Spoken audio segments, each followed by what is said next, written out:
Josué, chapitre 24.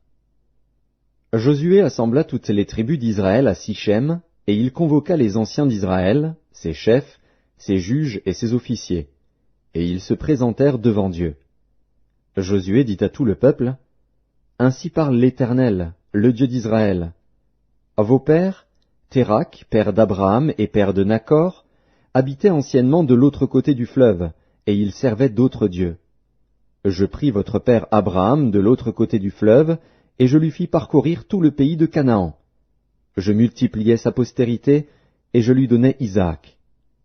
Je donnai à Isaac Jacob et Ésaü, et je donnai en propriété à Ésaü la montagne de Séhir, mais Jacob et ses fils descendirent en Égypte. J'envoyai Moïse et Aaron, et je frappai l'Égypte par les prodiges que j'opérais au milieu d'elle. Puis je vous en fis sortir. Je fis sortir vos pères de l'Égypte, et vous arrivâtes à la mer. Les Égyptiens poursuivirent vos pères jusqu'à la mer Rouge, avec des chars et des cavaliers. Vos pères crièrent à l'Éternel, et l'Éternel mit des ténèbres entre vous et les Égyptiens, il ramena sur eux la mer, et elle les couvrit. Vos yeux ont vu ce que j'ai fait aux Égyptiens, et vous restâtes longtemps dans le désert.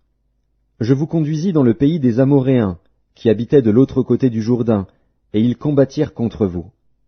Je les livrai entre vos mains. Vous prîtes possession de leur pays, et je les détruisis devant vous. Balak, fils de Tsippor, roi de Moab, se leva et combattit Israël. Il fit appeler Balaam, fils de Béor, pour qu'il vous maudît. Mais je ne voulus point écouter Balaam. Il vous bénit, et je vous délivrai de la main de Balak. Vous passâtes le Jourdain, et vous arrivâtes à Jéricho. Les habitants de Jéricho combattirent contre vous, les Amoréens, les Phéréziens, les Cananéens, les Hétiens, les Girgasiens, les Héviens et les Jébusiens. Je les livrai entre vos mains, et j'envoyai devant vous les frelons, qui les chassèrent loin de votre face, comme les 2 rois des Amoréens. Ce ne fut ni par ton épée, ni par ton arc.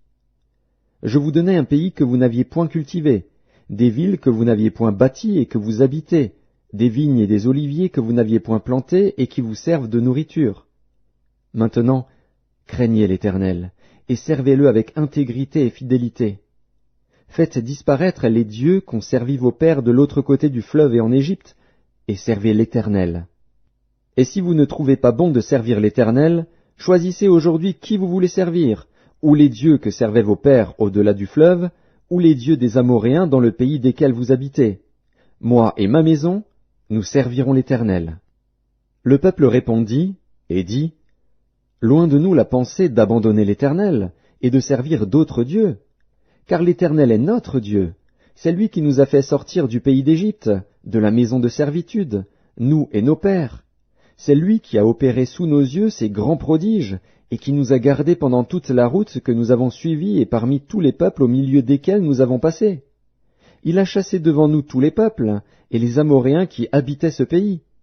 Nous aussi, nous servirons l'Éternel, car il est notre Dieu. Josué dit au peuple, Vous n'aurez pas la force de servir l'Éternel, car c'est un Dieu saint, c'est un Dieu jaloux.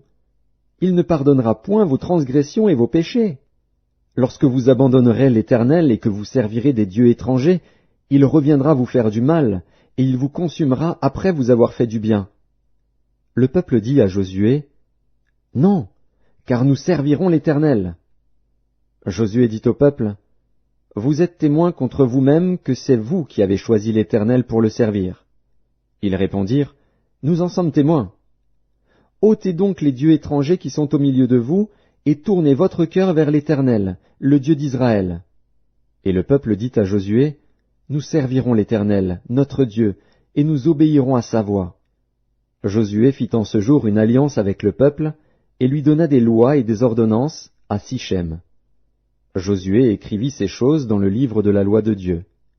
Il prit une grande pierre, qu'il dressa là sous le chêne qui était dans le lieu consacré à l'Éternel.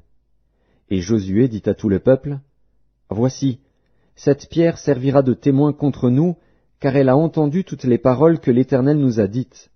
Elle servira de témoin contre vous, afin que vous ne soyez pas infidèles à votre Dieu. Puis Josué renvoya le peuple, chacun dans son héritage. Après ces choses, Josué, fils de Nun, serviteur de l'Éternel, mourut, âgé de 110 ans. On l'ensevelit dans le territoire qu'il avait eu en partage, à Timnath-Sérak, dans la montagne d'Éphraïm, au nord de la montagne de Gaash. Israël servit l'Éternel pendant toute la vie de Josué, et pendant toute la vie des anciens qui survécurent à Josué et qui connaissaient tout ce que l'Éternel avait fait en faveur d'Israël. Les os de Joseph, que les enfants d'Israël avaient rapportés d'Égypte, furent enterrés à Sichem, dans la portion du champ que Jacob avait acheté des fils de Hamor, père de Sichem, pour 100 késitas, et qui appartint à l'héritage des fils de Joseph. Éléazar, fils d'Aaron, mourut, et on l'enterra à Gibéath Phiné, qui avait été donné à son fils Phiné, dans la montagne d'Éphraïm.